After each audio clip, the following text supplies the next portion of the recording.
Oke, halo teman-teman. Balik lagi di video Bimbel Lulus Indonesia. Khusus video kali ini, kita akan bahas gimana caranya dapat nilai 400 lebih di SKD CPNS 2024 berdasarkan FR SKD CPNS hari ke-7.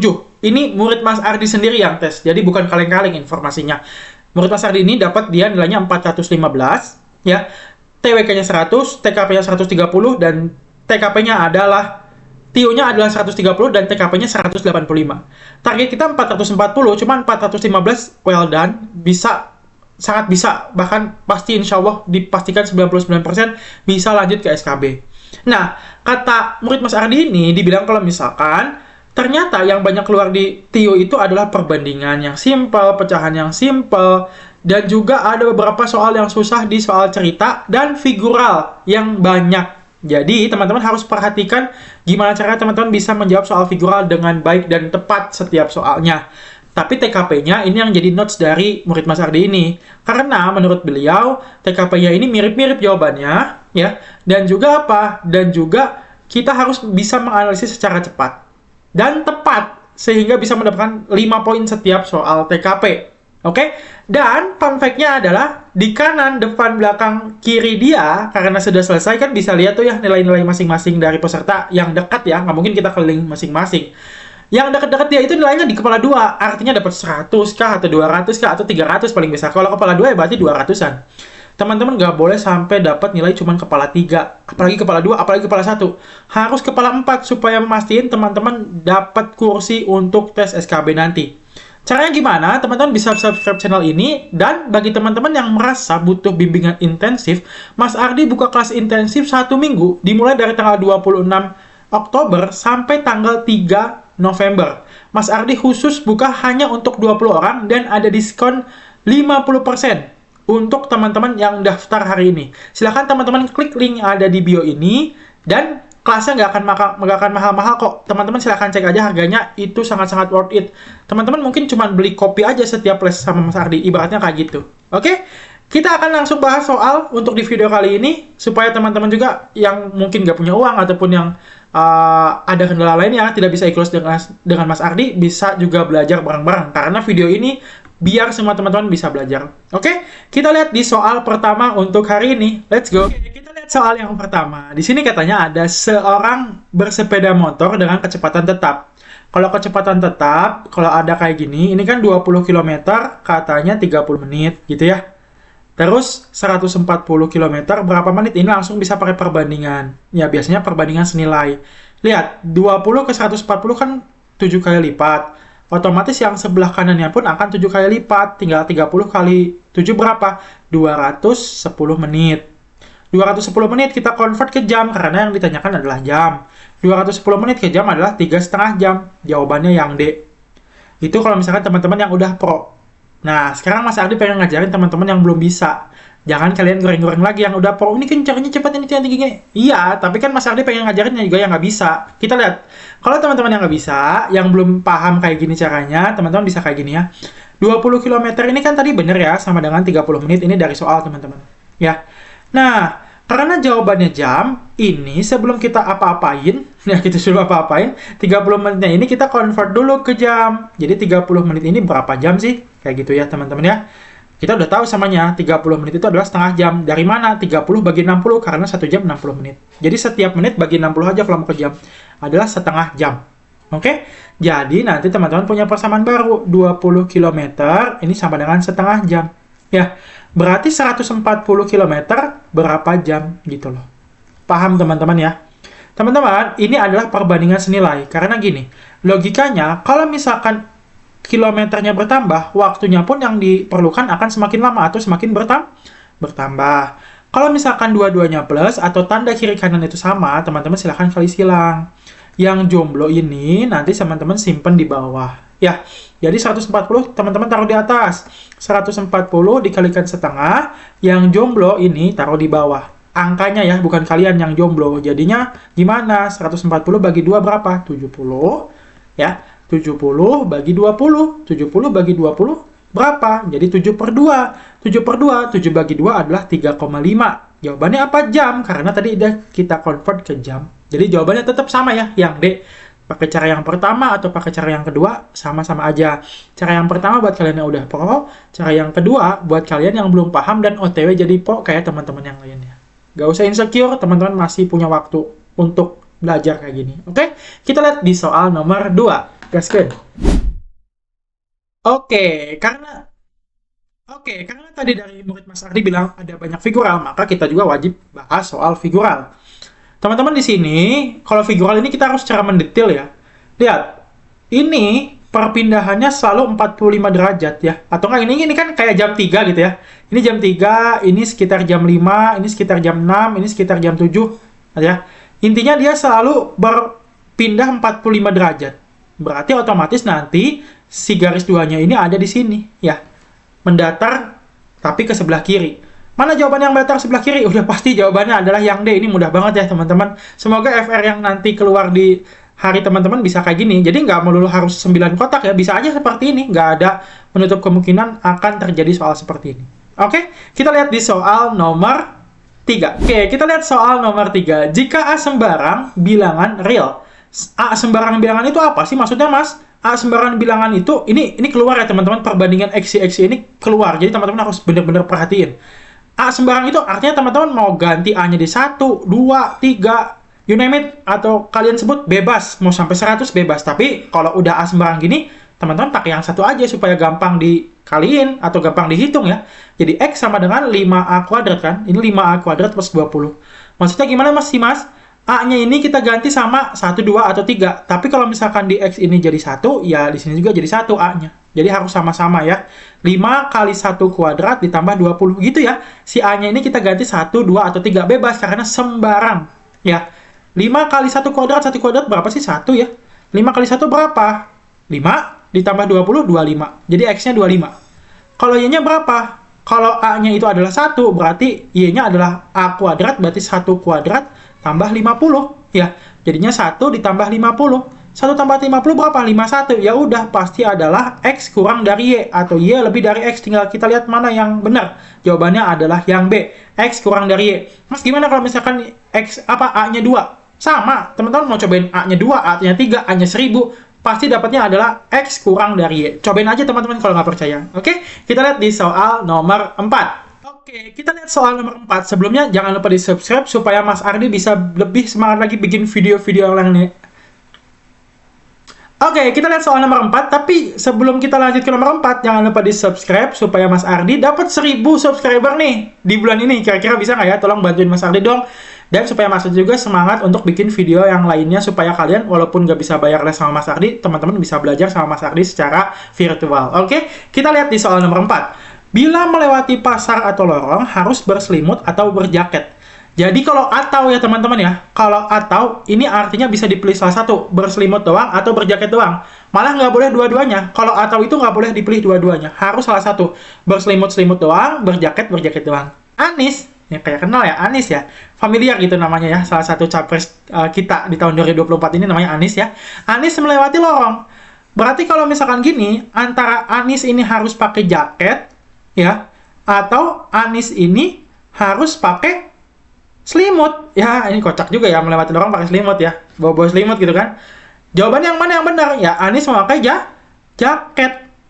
Kalau Anies memakai jaket dan berselimut, ingat, kalau atau itu harus dipilih salah satu. Nggak boleh dua-duanya. Jadi nggak boleh kita maruk pakai jaket dan selimut.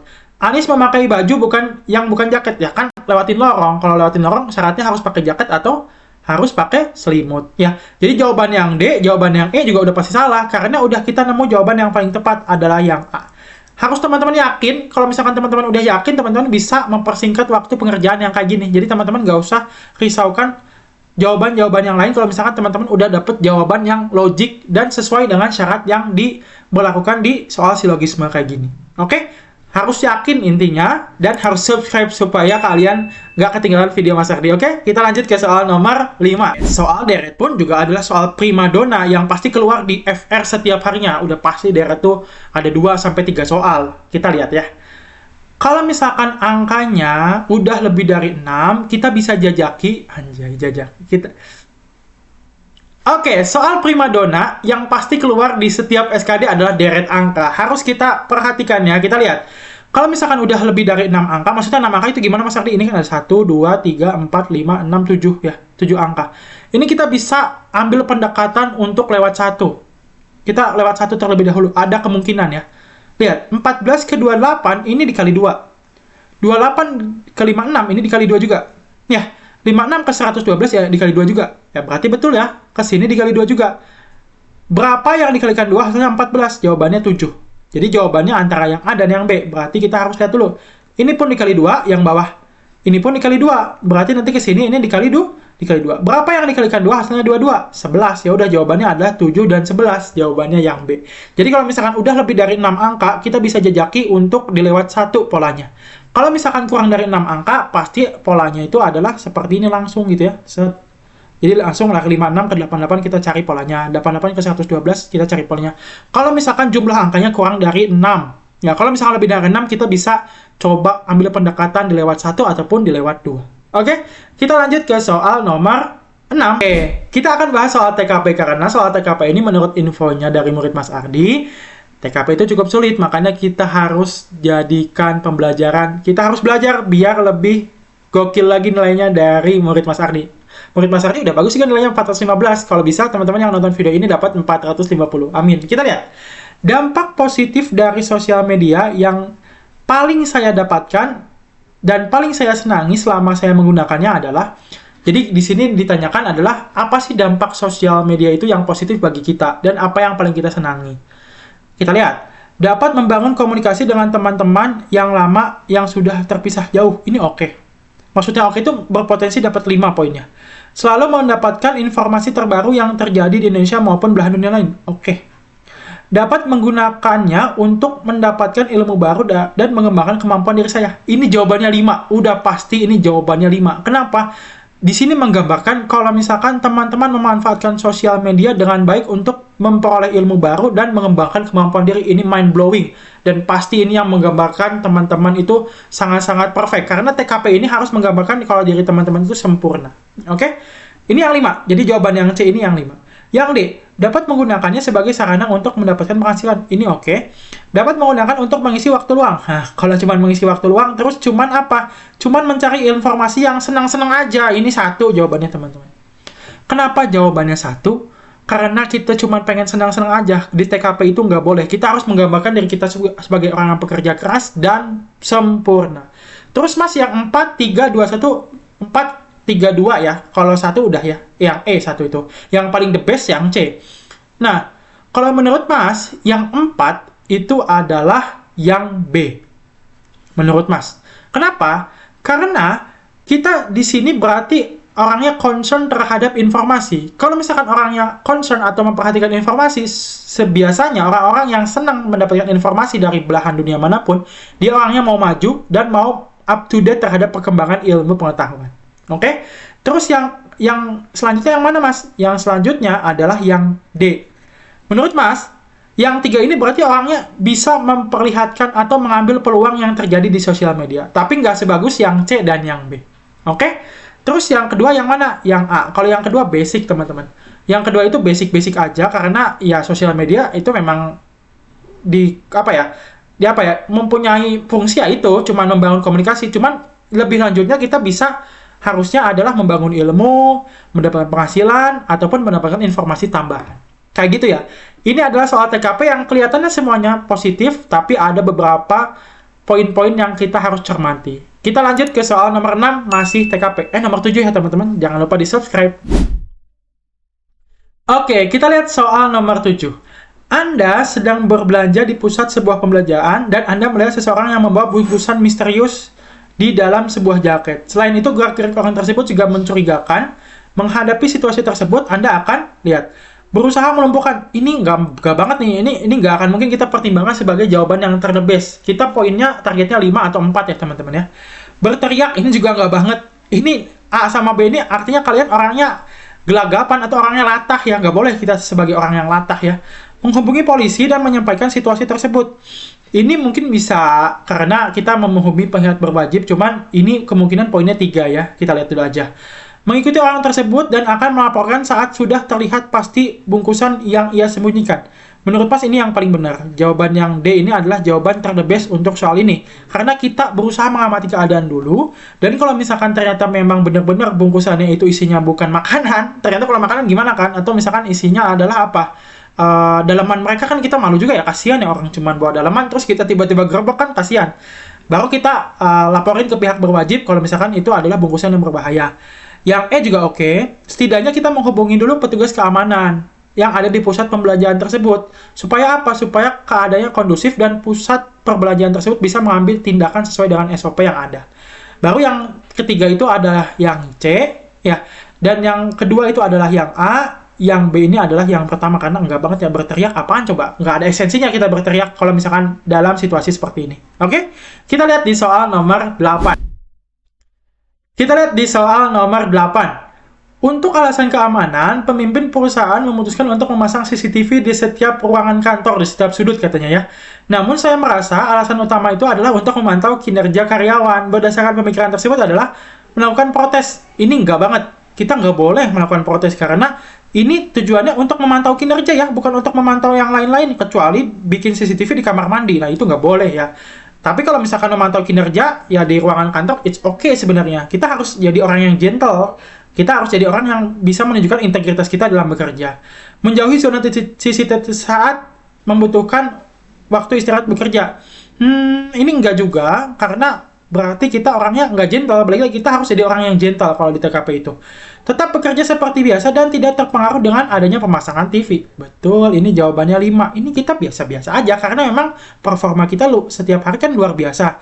Jadi yang C ini adalah jawaban yang paling the best untuk soal nomor ini. Yang D, bekerja lebih giat karena semua kegiatan saya akan terpantau oleh CCTV. Ya ini oke lah, cuman berarti melambangkan kalian bakal kinerjanya giat ketika cuma dipantau doang ya. Tapi ini oke. Mengajak teman-teman saya yang tidak nyaman dengan pemasangan CCTV untuk melakukan protes. Ini 1, karena teman-teman provokator. Gak boleh teman-teman jadi provokator. Berarti yang A, yang B gimana? Ya, yang B ini so-so lah, 3 ya. Jadi 3 itu so-so, karena kita pengennya dapatnya poinnya 4 atau 5 ya. Yang A, 2. Jadi urutannya yang C the best, yang D itu second best ya. Yang E itu nggak banget ya. Ini berarti teman-teman provokator. Kita nggak boleh jadi provokator. Itu nggak boleh. Itu sangat-sangat tidak baik. Oke, kita lihat di soal nomor 9. Kita lihat di soal nomor 9. Katanya gini. Perkembangan dunia teknologi yang sangat pesat telah menumbuhkan era baru dengan teknologi informasi dan komunikasi memegang peranan yang sangat penting dalam kehidupan sehari-hari. Hal ini menurut saya adalah, jadi kalian harus menanggapi gimana terhadap perkembangan dunia teknologi dan komunikasi yang terjadi sangat pesat di zaman sekarang gitu ya. Hal tak terhindarkan dan dari adanya kemajuan zaman. Ini gak banget. Kenapa Mas gak banget? Karena ini menggambarkan orangnya kalian itu pasrah aja terhadap zaman. Jadi kalian menanggapi sebuah fenomena itu lempeng ya, nggak boleh ya. Kita harus excited untuk menanggapi semua fenomena baik buruk ataupun positif. Oke? Sebuah peluang yang bisa membawa baik kepada orang. Ini oke, ini the best menurut Mas. Karena berarti orangnya adalah mau maju dan bisa menangkap setiap peluang ketika ada terjadinya perkembangan. Oke? Sebuah kondisi yang harus dimanfaatkan untuk meraih keuntungan. Ini juga oke. Ya, ini bisa dipertimbangkan. Kita lihat. Hal yang harus disikapi dengan efek positif dan negatif yang ditimbulkan. Ya, ini oke juga sosok. Hal yang tidak asing karena sudah diprediksi sejak lama. Ini lempeng banget. Karena berarti kalau misalnya kayak gitu, ya ini kan udah udah diprediksi sejak lama ya. Itu jawaban yang A sama yang E itu menggambarkan kalau orangnya itu adalah tidak mau berusaha menangkap peluang. Jadi kalian harus berusaha menangkap peluang dan menjadi orang yang sempurna di TKP itu. Oke? Lihat, yang B, yang C, yang D, mana yang paling the best? Kita lihat. Kalau yang B katanya sebuah peluang yang bisa membawa kita kepada era yang lebih baik. Bedanya sama yang C apa? Bedanya sama yang C adalah sebuah kondisi yang harus dimanfaatkan untuk meraih keuntungan. Ya, ini ada action dan kalian sudah bisa menakar ya, peluang yang terjadi ketika ini perkembangan teknologi ini terjadi. Jadi menurut Mas yang 5 itu adalah yang the best. Ya. Terus apa? Terus yang D adalah yang ketiga kalau menurut Mas. Yang B adalah yang keempat. Jadi urutannya adalah yang C, yang B, yang D, yang A, dan yang E. Jadi yang E ini adalah jawaban yang paling nggak banget buat kalian. Jadi kalian bisa pertimbangkan antara B, C, dan D. Nah, kalau menurut kalian gimana? Kalau menurut Asmardi ini adalah pembahasan yang tepat untuk soal ini. Tapi silahkan tulis di kolom komentar, kita open untuk diskusi. Dan kalau misalkan teman-teman yang mau belajar bareng Mas Ardi, bisa klik link yang ada di deskripsi. Cuma 20 orang dan diskon 50% sampai tanggal 26. Kelasnya mulai tanggal 26 sore, jadi teman-teman jangan lupa untuk ikut kelasnya kalau misalkan teman-teman yang punya rezeki. Kalau enggak, subscribe aja supaya kalian nggak ketinggalan video Mas Ardi. Oke, sampai ketemu di video selanjutnya. See you teman-teman.